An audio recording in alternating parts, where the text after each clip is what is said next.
Okay, everybody, this is Dr. Jenkins, and here is going to be our next part of the heart. So what I want to do is I want to go back through some of the anatomy and fill in the blanks.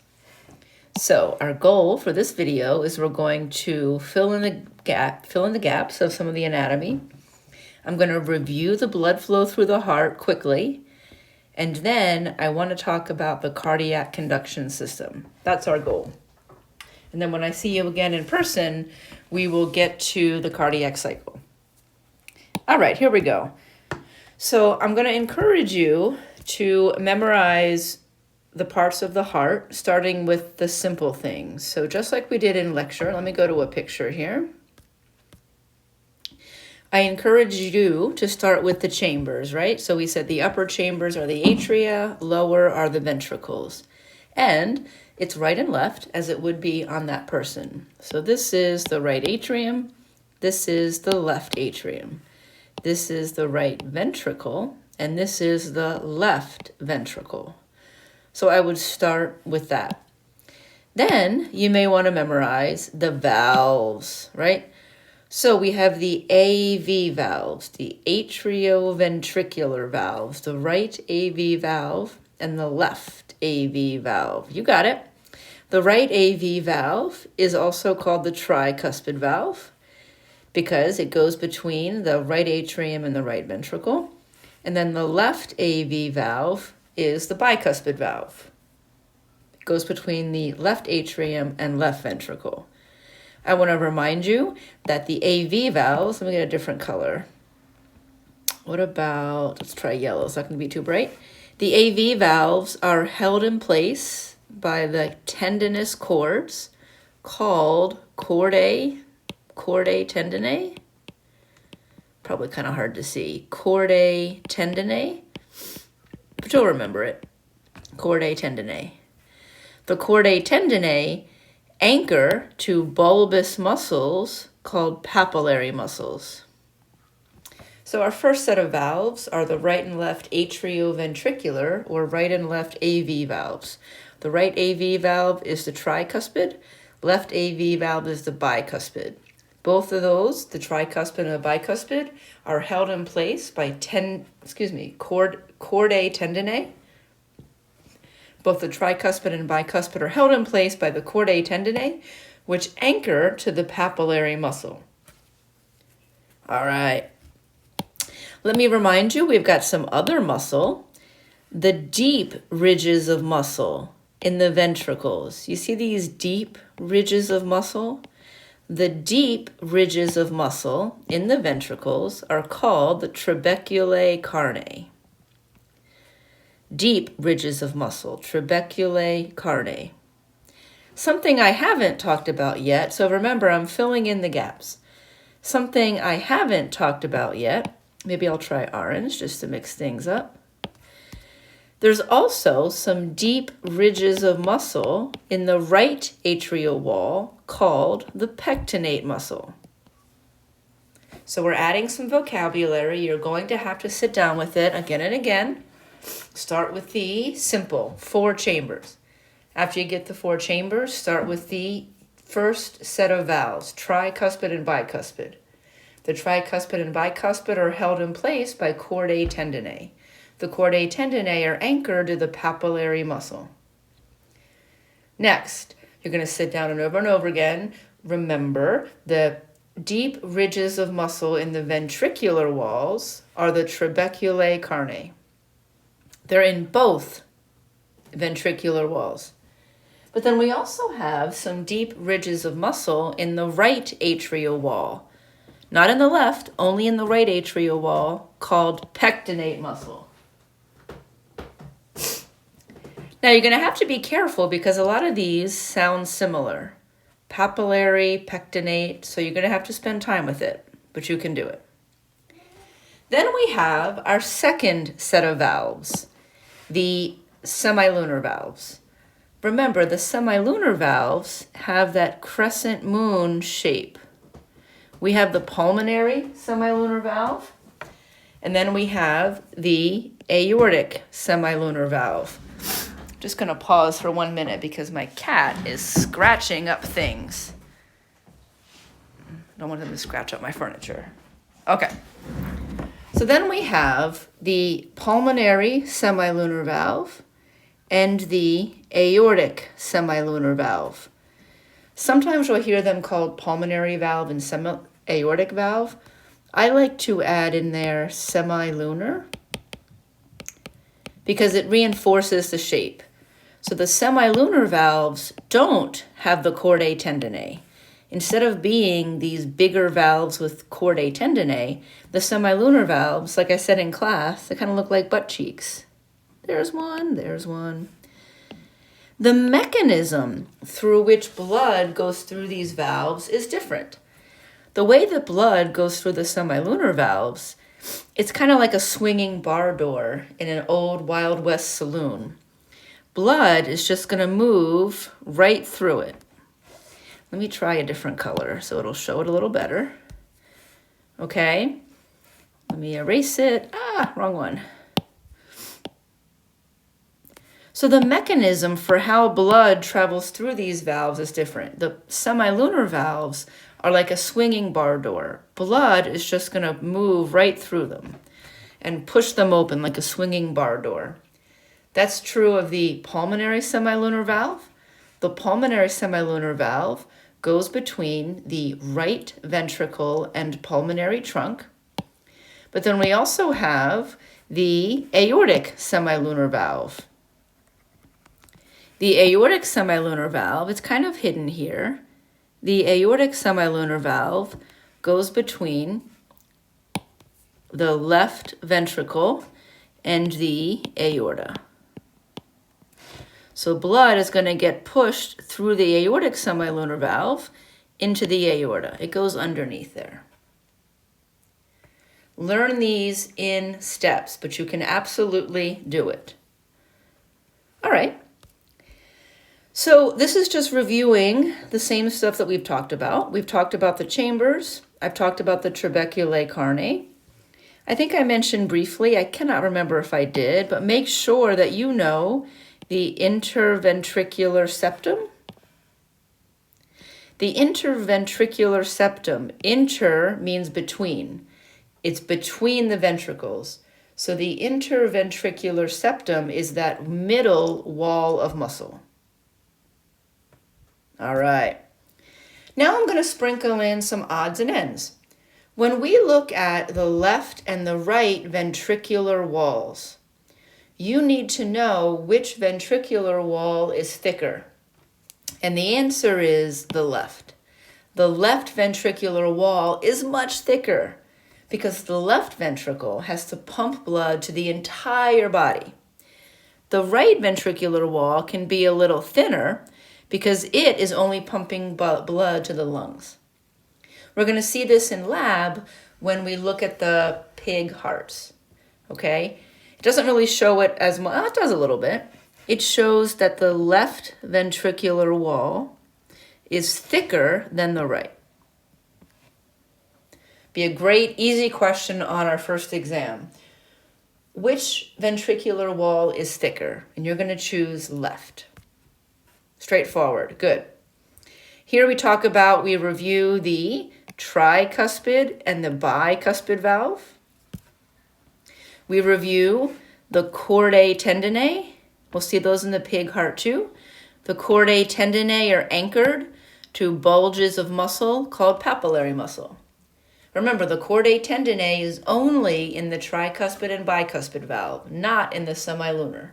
The semilunar valves don't need that sort of brace.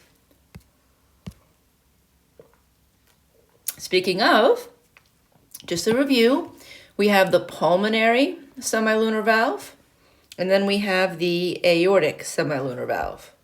I think I have to sneeze. Excuse me. Excuse me again. So we're going to talk about this later. So right now you don't need to worry about this. The only thing I want to point out is, what is the function of the valves? So we've identified the valves. What is the function of the valves? Mostly the valves are there to prevent backflow. It's going to make more sense later, okay? But these valves really are meant to prevent backflow. That is their primary mission. What we're going to find later is, as you can see on this first picture on your left, blood is going to move. Blood is going to move from one chamber to the next. Blood is going to move from one chamber to the next. Immediately after blood moves from one chamber to the next, these valves close. So on the left, the AV valves, tricuspid and bicuspid, have opened to let blood move from the atria into the ventricles. But immediately after blood is finished moving from the atria to the ventricles, these valves close. So immediately after blood moves through an open valve, those valves close. Why? To prevent backflow. So that if blood tries to come back against there, it's prevented. We don't want to have backflow. It's like plumbing. You want fluid, in this case blood, to move in one direction. These vessels and these chambers are one-way streets. And once we effectively pump blood from one chamber to the next, we want to keep that progress. So we immediately close the valve to prevent backflow. Excellent. Okay. Here's my example of the semilunar valves. Okay. Blood is going to go through the center of the semilunar valve, kind of like swinging bar doors from the Wild West. But please keep in mind, though, that these swinging bar doors are only going to swing open in one way. They're not swinging open in both ways, right? In reality, a swinging bar door in the Wild West swings both ways. But the semilunar valves only swing one way. You don't need to know anything about the valve disorders. Here's some information if you want to read about it. I can answer your questions later. But you don't need to know these for now. Okay.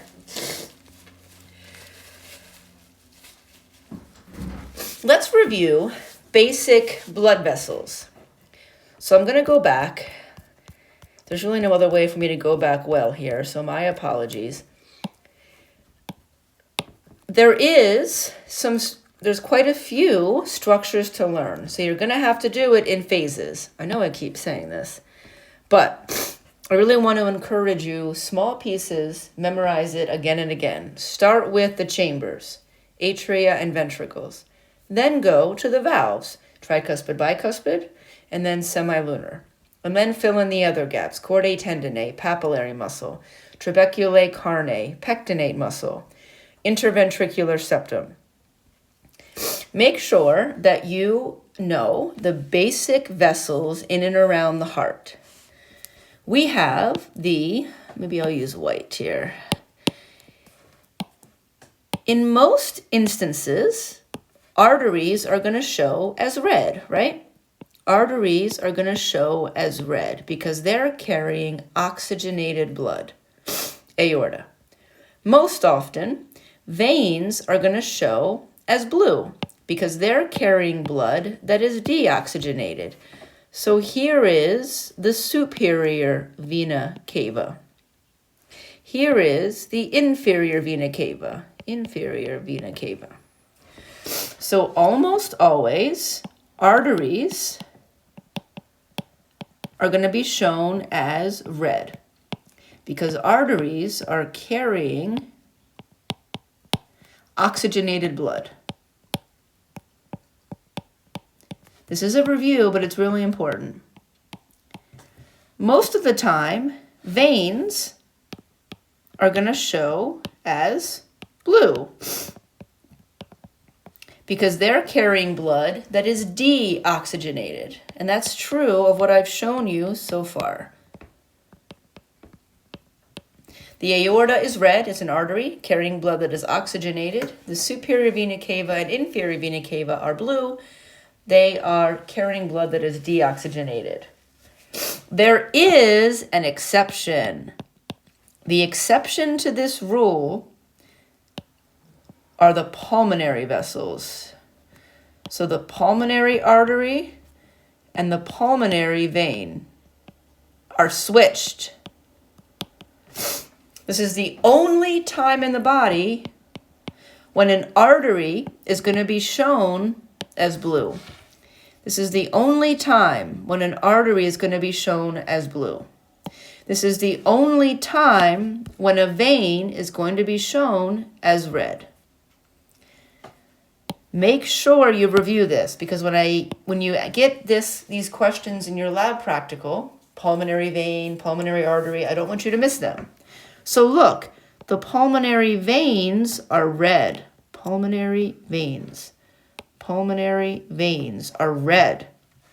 The pulmonary artery and the pulmonary trunk are blue. Pulmonary trunk, pulmonary artery, pulmonary artery. Only exception. Now, let's review the blood flow through the heart, and that will reinforce what we just talked about. Look away if this is going to make you a little sick. So remember, you have it here in words, the order. Blood is going to first enter the heart through these, into this, through this, right? So it starts here, and it continues here. I also have it here. You're going to need to be able to do this on your own. Let's just start, though, and review. Blood is going to return from the body, from the superior vena cava and inferior vena cava into the right atrium. Then, when the right atrial walls contract, it's going to push blood through the tricuspid valve into the right ventricle. When the right ventricular walls contract, this valve is now going to be closed, so the only way this blood has to go is through the pulmonary semilunar valve, into the pulmonary trunk, out the left pulmonary artery and right pulmonary artery to the lungs. This is the pulmonary circuit, or the right side of the heart. Blood comes in through the superior vena cava and inferior vena cava into the right atrium. When the right atrial walls contract, it goes through the tricuspid valve into the right ventricle. When the right ventricular wall contracts, it goes through the pulmonary semilunar valve into the pulmonary trunk, out the left and right pulmonary artery. Check it out. These arteries are blue. Pulmonary artery. It's still an artery. So what's true of all arteries is that they carry blood away from the heart. This is in fact carrying blood away from the heart, so it's still an artery. But it's the only instance when an artery, when a vessel carrying blood away from the heart is carrying blood that is deoxygenated, because it hasn't yet gotten to the lungs. Now we're going to pick it up with the systemic circuit, or the left side. Blood is going to return from the lungs via the pulmonary veins into the left atrium. Check it out. These pulmonary veins are red. The only time a vein is carrying blood that is oxygenated. It's still a vein, because veins carry blood towards the heart. But it's the only time that a vessel carrying blood towards the heart is carrying blood that is oxygenated. And why? Because it just came from the lungs. Good. So we just brought back blood from the lungs into the left atrium. When the left atrial wall contracts, it's going to go through the bicuspid valve into the left ventricle. Then this valve's going to close. And then when the left ventricular wall contracts, the blood's going to move through the aortic semilunar valve, underneath the pulmonary trunk, into the aorta, and out to the body. So for the systemic circuit, blood is going to return from the lungs to the left atrium through the bicuspid valve into the left ventricle. When the left ventricular wall contracts, it's going to push blood through the aortic semilunar valve into the aorta and out to the body. Those note cards that I had in class are a good way to start. Be able to put them in order. But then you're going to have to be able to do that on your own. Just say it out loud. All right. So we're building. This is too much to memorize and learn all at once. So do it a little bit each day. You can totally do it. The last piece of anatomy before we get into the cardiac conduction system are the coronary arteries and veins. You're not going to have to know all of these, only some of them. So let's talk about, maybe I'll go green, the left coronary artery and right coronary artery. These are arteries that supply the myocardium. Look at this picture here. We're no longer seeing the inside of the heart. Now we're looking at the exterior. Well, we've taken off the pericardium, but we're seeing the muscular wall, outside wall of the heart. Coming right off the aorta, we have the right and left coronary artery. These are arteries that are going to supply the heart muscle. Think about it. The heart is a hollow organ, right? It's a hollow organ. It fills with blood, and then we pump it out. It fills with blood, then we pump it out. The blood that's moving through the heart can't at the same time supply this outer heart muscle. So we need to make sure that we have blood vessels that can bring oxygen, glucose, to the heart muscle. The only ones you have to know here are the right and left coronary artery. These are vessels that come right off the aorta, and they supply, them and their branches, supply the heart muscle. Now, this is going to be extra, if you have a blockage in one of these vessels, that means that oxygen and glucose can no longer get to the heart muscle. That's when a heart attack happens. Let's say that there's a blockage right here. So that means that this heart muscle down here is no longer receiving oxygen and glucose. Can a muscle contract without oxygen and glucose? No. So without nutrients and gases, that heart muscle can die. So it's not going to be able to contract, so you can't effectively pump blood out. Heart attack, myocardial infarction. But all you need to know right now, coronary arteries supply the heart muscle with oxygen and glucose. The only coronary vein I'm going to ask you to know is the big boy vein on the back, the great cardiac vein. So check it out. This big blue vein on the back is the great cardiac vein. Great cardiac vein. This is going to collect all the venous blood from the coronary circulation. Just like we need coronary arteries to supply the heart muscle with oxygen and glucose, etc., we also need coronary veins to pick up carbon dioxide and other wastes. The only one that I want you to know is the great cardiac vein. Large coronary vein on the back of the heart. All right, everybody. We are building. That's all extra. If I skip it, you don't need to know it. Now, we're going to begin to take our next step. You know I'm going to say it again, right? Learn the anatomy first. Chambers, valves, muscles, major blood vessels. So learn the anatomy first. Then learn blood flow through the heart. Now we're going to start to get to the physiology. And what it is we're going to be talking about right now, the last topic that I want to do in this video, is the cardiac conduction system. I can tell you're excited. Not really. What this is going to be, what we're going to be talking about, the cardiac conduction system. Look at this picture here. The yellow.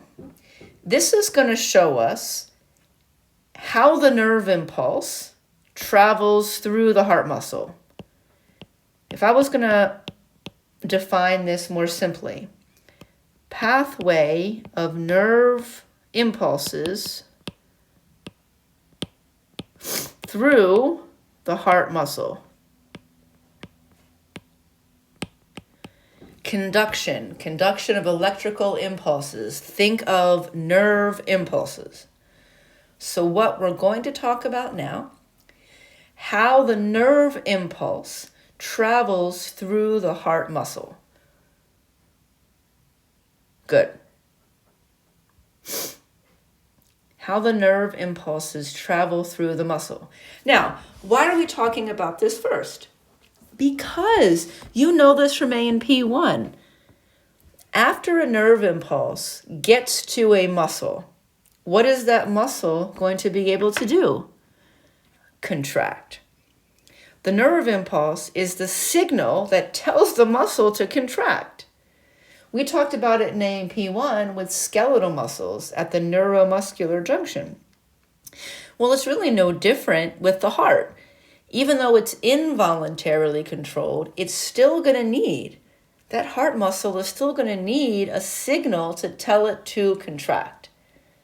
And with the heart, it's really even more important to talk about how that nerve impulse originates and how it travels through the heart muscle. Knowing that immediately after a nerve impulse gets to a part of the heart muscle, what's the heart muscle going to do? Contract. All right. So let's just get through this cardiac conduction system, and then we'll be done with this particular video. So I'm going to go back for a minute because we're going to be talking about something that's unique to cardiac muscle. So most cardiac muscle contracts very similarly to skeletal muscle. That's what this part on the right is saying. Most cardiac muscle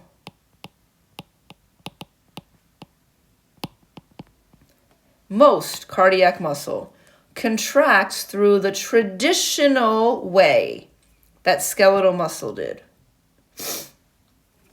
Don't overthink it. I'm going to make a point, then we're going to move on. Most cardiac muscle contracts very similarly to skeletal muscle. Most cardiac muscle contracts just like skeletal muscle, right? Most cardiac muscle contracts just like skeletal muscle. However, this is what I want to focus on. Something that's unique to cardiac muscle. It may be a small percentage, but it's a very important percentage. Cardiac muscle has a small percentage that is what's considered autorhythmic. This is true of cardiac muscle only, not skeletal. What autorhythmic means is that the muscle, here it says, can contract through spontaneous depolarization. Depolarization is what was the spark of a nerve impulse. I know, I'm going back to A&P 1 again. Remember in A&P 1 we talked about the generation of a nerve impulse or action potential? we open sodium channels, and we have a spark of electricity called depolarization. Okay. What this is saying is a small percentage of cardiac muscle cells are autorhythmic, which means they can generate nerve impulse on their own. That's what it means. When we say spontaneous depolarization, in essence, what we're saying is there's a small percentage of cardiac muscle cells that can generate a nerve impulse on their own. They're autorhythmic. They can automatically make a nerve impulse. Really cool. This is going to lead us to our discussion of how the nerve impulse is initiated in the heart and how it travels through the heart.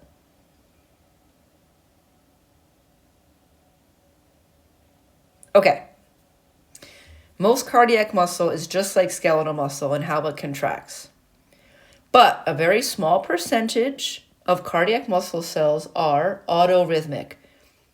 They can generate a nerve impulse on their own.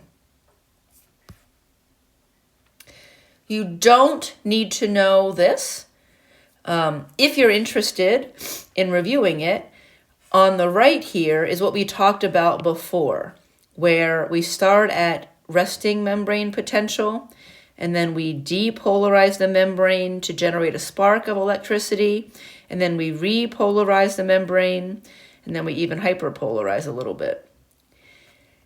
I'm not going to ask you this. If you're wondering how it is that small percentage of cardiac muscle can make a nerve impulse on its own, it's because that autorhythmic tissue doesn't have a stable resting membrane potential. Those ions, potassium and sodium, are fluctuating constantly. And because of that constant fluctuation, it gives the ability of them to, on their own, make an action potential, a nerve impulse. But you don't need to know this for the test. What we're going to see is there's going to be a small area of cardiac muscle that is autorhythmic. In a minute, we're going to see it. It's the SA node.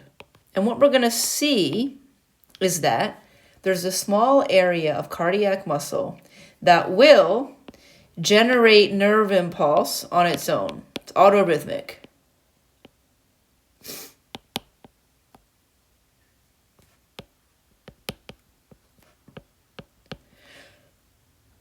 So it begins with that autorhythmic making a nerve impulse on its own. But then all the 99% of the cardiac muscle follow suit and contract through traditional means. So where we utilize that autorhythmic tissue is really just mostly at the beginning. We utilize that all the autorhythmic tissue to initiate a nerve impulse in the heart. But then once that nerve impulse is initiated, the remaining myocardium is just going to contract like other muscle usually does. Let's see it in action. Let's lay it out in steps. You know I like steps. This really isn't that bad. I'm telling you it's not. Believe me. We're going to show you the pathway of the nerve impulse going through the heart. Number one, everything starts in the SA node. The SA node, what I've just circled in the right atrial wall, the SA node will automatically generate a nerve impulse, spontaneously initiates a nerve impulse. Now, in this drawing, it shows that SA node as a yellow ball. Folks, it really isn't a yellow ball. What this is meant to show you is that there's just a specialized area of cardiac muscle. It really looks the same to the naked eye as the other areas, but we just know functionally there's that little special area of cardiac muscle in the right atrial wall called the sinoatrial node, SA node, that spontaneously makes a nerve impulse, and this initiates the nerve impulse in the heart. By the way, this is what's called the pacemaker. You've heard of someone needing maybe a pacemaker put in. If somebody has a heart condition where they're not able to effectively generate a nerve impulse on its own, if their SA node is not working, then we will implant one for them, a battery-operated little thing, an electrode that goes down there. So, step number 1, SA node initiates nerve impulse in the heart. SA node initiates nerve impulse in the heart. This is going to set the original resting heart rate. What's the average resting heart rate? About 75 beats per minute. So if at rest, your heart beats 75 times per minute, that means that the SA node has initiated a nerve impulse 75 times. Let me say that again. If your resting heart rate is 75 beats per minute, that means that the SA node has fired 75 times. If your resting heart rate is 60 beats per minute, that means that the SA node has fired 60 times. Every time the SA node fires and triggers nerve impulses through the heart, we have one complete contraction of the heart muscle. Okay, let's just lay out the steps. Step number 1, the SA node in the right atrial wall spontaneously makes a nerve impulse. So step number 1 was the SA node initiated a nerve impulse. That nerve impulse travels to both atria, and then it gets to the AV node in the lower part of the right atrial wall, and it pauses for a minute. That's all you need to know. Step 1, the SA node initiated a nerve impulse. That nerve impulse spread to both atria. The nerve impulse reaches the AV node, and it slows just for a tad. Why is it called the AV node? Atrioventricular node, because it's at the border between the right atrium and the right ventricle. Then, so we had the SA node initiate the nerve impulse. The nerve impulse spread to both atria, gets to the AV node where it pauses just for a little bit. Then it's going to travel to the AV bundle. Then it's going to travel down the interventricular septum through the bundle branches. So we're following the pathway of the nerve impulse through the myocardium. Here it went from the AV node to the AV bundle, and then down the interventricular septum, all the way down to the bottom of the heart.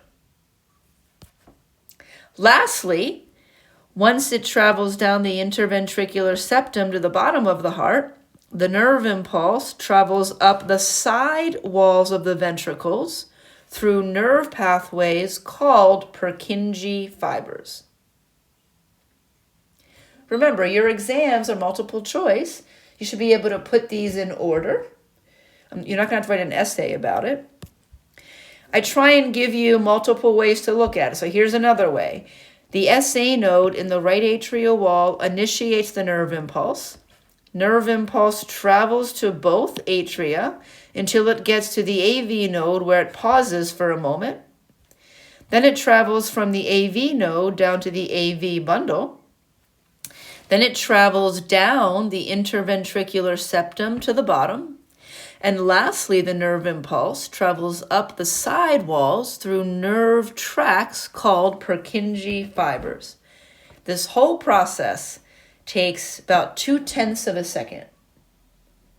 And remember, after the nerve impulse gets to each part of the heart, what is the heart muscle going to do? Contract. Very cool. When we compare this to skeletal muscle, it takes longer. So in cardiac muscle, the time to contraction is slower. I know 0.2 of a second sounds fast, 200 milliseconds. It's actually slower in cardiac muscle than skeletal muscle. So in cardiac muscle, time to contraction is slower than skeletal, but it's a longer lasting contraction. So the time to actually get that nerve impulse through all the chambers is a little bit slower from nerve impulse to contraction, but the resulting muscle contraction is longer. Skeletal muscle is the opposite. We can deliver that nerve impulse more quickly, but it's a short lasting contraction. Okay, I've got some extra slides here that you don't need to know everything about. The only thing that I want to talk about briefly is the importance of calcium. You don't need to know all these steps. You only need to know calcium. When I said that, let me go back. When I said that it's a longer lasting contraction, how is that possible? Because of calcium. So we know that potassium and sodium are going to be involved in generating the nerve impulse, and therefore allowing the nerve impulse to get into the muscle to cause the sliding filaments and contraction. We know that, potassium and sodium. We know in skeletal muscle, it requires some calcium. But behind the scenes, chemically, what's enabling the cardiac muscle to stay contracted for longer compared to skeletal is there's more calcium. That's all I want to say. There's more calcium. You can see I give you more information, 10 to 20% more, whatever. But that is what allows the heart muscle to stay contracted for longer. If you ever get into any medical stuff, calcium, if you have a calcium imbalance, it can actually affect the heart muscle. Why? Because of this. Okay. The rest here is all extra. The last thing I want to say before we get to, there's my cat coming in. Yes, Kima, you're making an entrance. The last thing I want to say before I just show you a review video is the importance of calcium. So what are the two basic statements? Heart muscle can contract for longer because of what? Heart muscle can contract for longer because of calcium, right? We need more calcium. Heart muscle is able to stay contracted for longer because of more calcium. The other thing that I want to say, heart muscle is more sensitive to potassium changes. That's all I want to say.